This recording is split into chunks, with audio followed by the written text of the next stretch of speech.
on getting you through your first week, okay?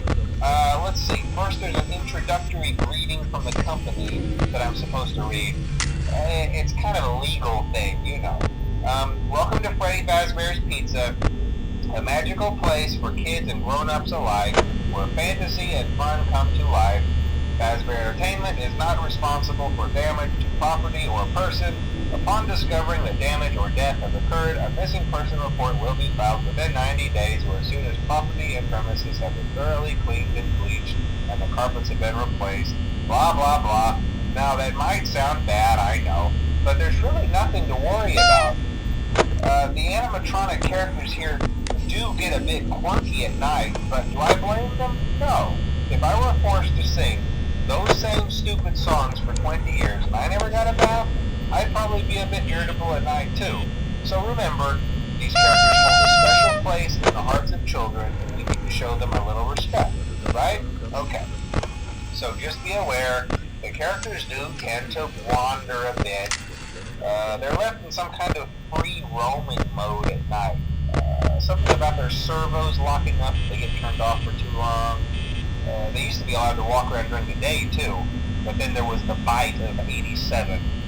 Yeah, it's amazing that the human body can live without the frontal lobe, you know? Now, concerning your safety, the only real risk to you as a night watchman here, if any, is the fact that these characters, if they happen to see you after hours, probably won't recognize you as a person. They'll most likely see you as a metal endoskeleton without its costume on. Now, since that's against the rules here at Freddy Fazbear's Pizza, they'll probably try to forcefully stuff you inside a Freddy Fazbear suit. Now, that wouldn't be so bad if the suits themselves weren't filled with cross beams, wired, and animatronic devices, especially around the facial area. So you can imagine how having your head forcefully pressed inside one of those could cause a bit of discomfort and death. The only parts of you that would likely see the light of day again would be your eyeballs and teeth that pop out the front of the mask. Yeah, they don't tell you these things when you sign up. But hey, First Station of the Breeze. I'll chat with you tomorrow. Check those cameras and remember to close the doors only if absolutely necessary. Gotta conserve power. Alright, good night.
since Freddy and his friends tend to become more active as the week progresses, it might be a good idea to peek at those cameras while I talk, just to make sure everyone's in their proper place, you know. Interestingly enough, Freddy himself doesn't come off stage very often. I've heard he becomes a lot more active in the dark, though, so hey, I guess that's one more reason not to run out of power, right? I also want to emphasize the importance of using your door lights. There are blind spots in your camera view, and those blind spots have to be right outside your doors. So if you can't find something or someone on your cameras, be sure to check the door light. You might only have a few seconds to react. Not that you would be in any danger, of course. I'm not implying that. Also, check on the curtain in Pirate Cove from time to time. The character in there seems unique in that he becomes more active if the cameras remain off for long periods of time. I guess he doesn't like being watched. I don't know. Anyway, I'm sure you have everything under control. Talk to you soon.